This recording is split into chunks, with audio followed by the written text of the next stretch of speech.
வணக்கம். All in one zone devotional சேனலுக்கு உங்களை அன்புடன் வரவேற்கிறேன். இன்னைக்கு நம்மளுடைய சேனலில் கிருபானந்த வாரியார், திருமுருக கிருபானந்த வாரியார் சுவாமிகளின் வேலவனின் பெயர் விளக்கத்தை பற்றி பார்க்கலாம்.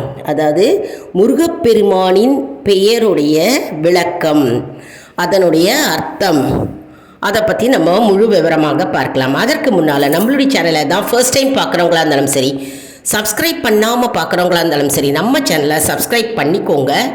கூடவே அந்த பெல் பட்டனை ப்ரெஸ் பண்ணிக்கோங்க. ஆல் என்கின்ற ஆப்ஷனையும் ப்ரெஸ் பண்ணிக்கோங்க. அப்போ தான் நான் போடுற வீடியோஸ் எல்லாம் உங்களுக்கு உடனுக்குடன் நோட்டிஃபிகேஷனில் தெரிய வரும். வாங்க இப்போ நம்ம வீடியோக்குள்ளே போகலாம். அதாவது இன்றைக்கி சஷ்டி தினங்க, முருகப்பெருமானுக்கே உரிய நாள் இன்னைக்கு. இன்றைய தினத்தில் நம்ம முருகப்பெருமானின் பெயருடைய விளக்கத்தை பற்றி நம்ம தெரிஞ்சுக்கிறதே பெரு பாக்கியம் அடைந்திருக்க வேண்டும்.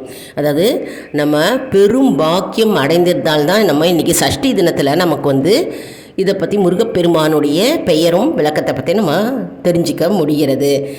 அதனால் வீடியோவை ஸ்கிப் பண்ணாமல் முழுமையாக பாருங்கள். அப்போ தான் உங்களுக்கு டவுட்ஸ் இல்லாமல் புரிய வரும்.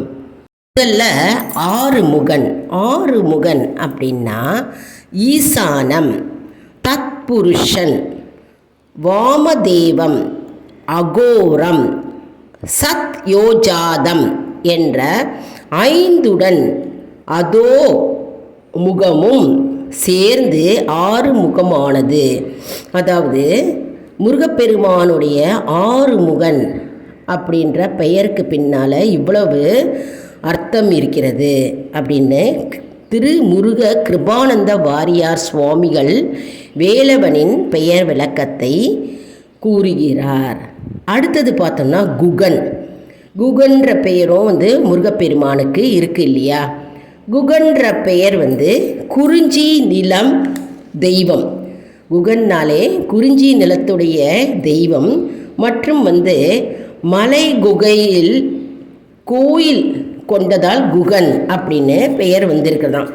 மலையில் இருக்கிற குகையில் கோயில் கொண்டிருப்பதால் குகன் அப்படின்னு முருகப்பெருமானுக்கு பெயர் வந்தது.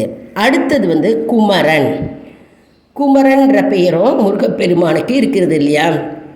இப்போது குமரன் அப்படின்னா மிக உயர்ந்தவன். குமரன்னாலே மிகவும் உயர்ந்தவன் மற்றும் இளமையை எப்போதும் உடையவன், பிரம்மச்சாரி ஆனவன். இளமையை எப்போதும் உடையவன் அப்படின்னு அர்த்தம். பிரம்மச்சாரி ஆனவன் குமரன். அடுத்தது முருகன்.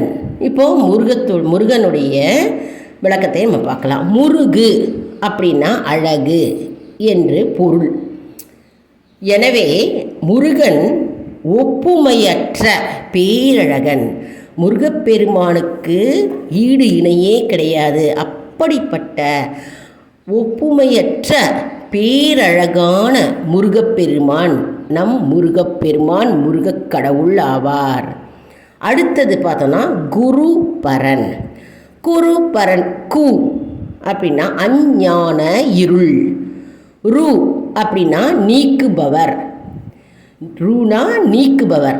ஆன்மாக்களின் அறியாமை இருளை அகற்றுபவன். குரு சிவனுக்கும் அகத்தியருக்கும் அருணகிரிக்கும் குருவாய் நின்று பிரணவத்தை உபதேசிப்பவன் குருநாதன்.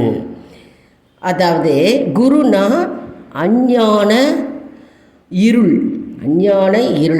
ரூனா நீக்குபவர். அந்த இருளை நீக்குபவர் தான் குரு. ஆன்மாக்களின் அறியாமை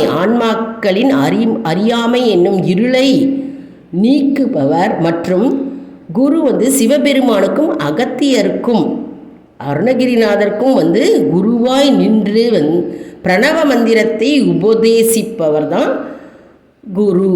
அதான் குருநாதர், குருபரன் என்று விளங்குகிறார். அடுத்தது பார்த்தோம்னா காங்கேயன் அப்படின்னா கங்கையின் மைந்தன். அதுக்கு அடுத்தது பார்த்தோம்னா கார்த்திகேயன். கார்த்திகை பெண்களால் வளர்த்தவன். அதாவது கார்த்திகை பெண்களால் அவர் வளர்க்கப்பட்டார் நம் முருகப்பெருமான். அதனால் அவருக்கு கார்த்திகேயன் என்று பெயர் வந்தது. அடுத்தது கந்தன். கந்தன்னா முதல்ல கந்து, யானை கட்டும் தறி. கந்தன் ஆன்மாக்களுக்கு பற்று கோடாய் இருப்பவன். அடுத்து பகைவர் வலிமையை அழிப்பவன் ஸ்கந்தன். அவருடைய வலிமையை அழிப்பாராம் ஸ்கந்த பெருமான். தோள் வலிமை மிக்கவன். 6 திருமேனியும் ஒன்றானவன். 6 திருமேனியும் ஒன்றாய் இருப்பவர் தான் கந்த பெருமாள். அதான் கந்தன் அப்படின்னு அவருக்கு பெயர், அதனுடைய விளக்கம். அடுத்தது கடம்பன். கடம்பன் அப்படின்னா கடம்ப மலர் மாலை அணிந்தவர். அடுத்தது சரவணபவன். சரவணபவன் முருகனுடைய பெயர் இல்லையா? அதனுடைய அர்த்தம் சரம் அப்படின்னா நாணல், வனம், காடு, பவன் தோன்றியவன். நாணல் மிக்க தண்ணீருடைய காற்றில் தோன்றியவன். அதாவது காட்டில் நாணல் மிக்க தண்ணீர் இருக்கும் இடத்தில் அவர் தோன்றியவர். அதான் இவருக்கு சரவண பவன் அப்படின்னு பெயர். அடுத்தது சுவாமி. சுவாமிக்கு என்ன அர்த்தம்? ஸ்வம் அப்படின்னா சொத்து. எல்லா உலகங்களையும் எல்லா உயிர்களையும் சொத்தாக உடையவன். சுவாமி என்ற பெயர் முருகனுக்கு மட்டுமே உரியது. சுவாமி உள்ள மலை சுவாமி மலை.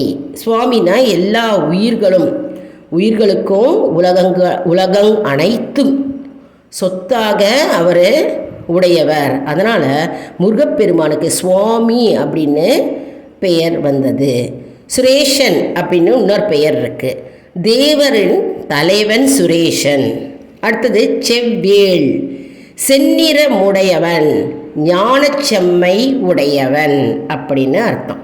அப்புறம் சேந்தன், செந்தழல் பிழம்பாய் இருப்பவன். அடுத்தது சேயோன். சேய் அப்படின்னா குழந்தை, குழந்தை வடிவானவன் சேயோன் அப்படின்னு முருகப்பெருமானுக்கு பெயர். அடுத்தது பார்த்தோன்னா விசாகன் அப்படின்னு முருகப்பெருமானுக்கு பெயர். விசாகன் அப்படின்னா விசாக நட்சத்திரத்தில் ஒளியாய் உதித்தவன். அடுத்தது பார்த்தோம்னா வேலவன் வேலன். இதுக்கு என்ன அர்த்தம்னா வெல்லும் வேல் உடையவன், அறிவாக ஞான வடிவாக விளங்கும் வேல், கூர்மை, அகலம், ஆழம் என்னும் 3 உடையது. அதாவது கூர்மையுடையது, வேல் கூர்மையுடையதான், மற்றும் ஞான வடிவாக உடையதான், மற்றும் ஆழம் என்னும் 3 உடையதான். அதான் வேலவன் என்னும் வேலன். அடுத்தது முத்தையன். முத்தையன் அப்படின்னா பிறப்பிலேயே முத்து ஒளியுடையது. மற்ற மணிகள் பட்டை தீட்டினால் தான் ஒளிரும். எனவே இயல்பாகவே ஒளிர்பவன் முத்தையன். அடுத்தது பார்த்தோன்னா சோமாஸ்கந்தன். அதற்கு என்ன அர்த்தம்? அந்த பெயருக்கு என்ன அர்த்தம் அப்படின்னு பார்த்தோன்னா சானா உமாஸ்கந்தன், சிவன் உமை முருகன், சத்து சிவன், சித்து உமை, ஆனந்தம் கந்தன், முருகன் ஆனந்த வடிவானவன் அப்படின்னு பெயர். அதான் சோமாஸ்கந்தன். உமா அதாவது உமாதேவியும் சிவன், அதாவது உமை முருகன், மற்றும் சிந்து உமை ஆனந்தன், மற்றும் கந்தன் முருகன் ஆனந்த வடிவமானவன் அப்படின்னு பெயர் விளக்கம். அடுத்தது சுப்பிரமணியன். மேலான பிரம்மம், பெரிய பொருளிலிருந்து நியம் தோன்றியது ஒளிர்வது. அதாவது மேலான பெரிய பிரம்மத்தில் இருந்து தோன்றிய ஒளிர்பவன், பிரம்மத்திலிருந்து தோன்றி ஒளிர்பவன் இவர். அதனால தான் சுப்பிரமணியன் அப்படின்னு பெயர். அடுத்தது பார்த்தோம்னா வள்ளற் பெருமான். முருகன் மண்ணுலகில் அவதரித்த வள்ளி இச்சாசக்தி மூலம் இக நலன்களையும், விண்ணுலக மங்கை தெய்வானை கிரியாசக்தி மூலம் பரலோக நலன்களையும் வேலின் மூலம் ஞான சக்தியையும் ஆகிய மும்மை நலன்களையும் முக்தி நலன்களையும் வழங்குகிறார்கள். அடுத்தது பார்த்தோன்னா 6 படை வீடுடையோன். இதற்கு அர்த்தம் அப்படின்னா விளக்கம் என்ன அப்படின்னா மூலாதாரம், சுவாதிஷ்டானம், மணிபூரகம், அநாகதம், விசுத்தி, ஆக்ஞை என்ற ஆராதாரங்களை 6 படை வீடுகளாய் உடையாவன் அப்படின்னு அர்த்தம். அடுத்தது மயில் வாகனன். மயில் அப்படின்னா ஆணவம், யானை, கண்மம், ஆடு மாயை இந்த 3ஐயும் அடக்கி வாகனமாய் கொண்டவன் மயில் வாகனம் ஆவார். முருகப்பெருமானுக்கு மயில் வாகனன் என்று பெயர் இருக்கு இல்லையா? மயில் வாகனன் என்ற பெயர் அதனுடைய அர்த்தம் என்ன அப்படின்னு அதான் நம்ம இப்போ பார்த்தோம். அடுத்தது தமிழ் தெய்வம். தமிழே முருகன் இல்லையா? 12 உயிரெழுத்து, 12 தோள்கள். அடுத்தது 18 மெய்யெழுத்து, 18 கண்கள், 6 இன எழுத்து, 6 முகங்கள். ஆயுத எழுத்தே வேல். ஆயுத எழுத்து வேலாகும். அதனால் தமிழ் தெய்வம் அப்படின்னு முருகப்பெருமானை அழைக்கிறோம். அதாவது தமிழே முருகன், முருகனே தமிழ், தமிழ் தெய்வமே தான் முருகப்பெருமான். 12 உயிரெழுத்தும் சரி, 12 தோள்கள் சரி, 18 மெய்யெழுத்து, 18 கண்கள், 6 இன எழுத்து, 6 முகங்கள், அக்கு என்ற ஆயுத எழுத்தே வேல். வேல் முருகப்பெருமானுடைய வேலுக்கு இவ்வளவு அர்த்தம் இருக்கிறது. அதனால் தமிழ் தெய்வம் என்று இவருக்கு பெயர் வந்தது. இதனுடைய விளக்க உரை பார்த்திங்கங்க, எவ்வளோ அழகான அருமையான விளக்கத்தை கொடுக்கிறார் திருமுருக கிருபானந்த வாரியார் சுவாமிகளின் வேலவனின் பெயர் விளக்கம். முருகப்பெருமானின் பெயர் விளக்கத்தை அழகாக கூறியிருக்கிறார். திருமுருக கிருபானந்த வாரியார் சுவாமிகள் பாதங்கள் போற்றி போற்றி. வெற்றிவேல் முருகனுக்கு அரோகரா, வீரவேல் முருகனுக்கு அரோகரா, ஞானவேல் முருகனுக்கு அரோகரா, சக்திவேல் முருகனுக்கு அரோகரா, அரோகரா. வேலும் மயிலும் சேவலும் துணை, வேலும் மயிலும் சேவலும் துணை, வேலும் மயிலும் சேவலும் துணை. இன்றைக்கி சஷ்டி தினங்க. இன்றைக்கி முருகப்பெருமானை கோவிலுக்கு சென்று நம்ம முருகப்பெருமானை தரிசித்து முருகப்பெருமானுக்கு விளக்கு ஏற்ற வேண்டும். மற்றும் நம்ம அர்ச்சனை பண்ணணும் அப்படின்னா அர்ச்சனை பண்ணலாம். வீட்லேயும் நம்ம பூஜை செய்கின்ற வழக்கம் இருந்தால் முருகப்பெருமானுக்கு பூஜை செய்யலாம். இன்றைக்கே நம்ம முருகப்பெருமானுடைய பெயர்களும் அவருடைய விளக்கத்தையும் நம்ம தெரிஞ்சுக்கிட்டோம் இல்லையா? இன்றைக்கி அவ்வளவு நல்ல நாள். சஷ்டி தினத்தில் நம்ம தெரிஞ்சிருக்கோம். மிகவும் அற்புதமான நாள்.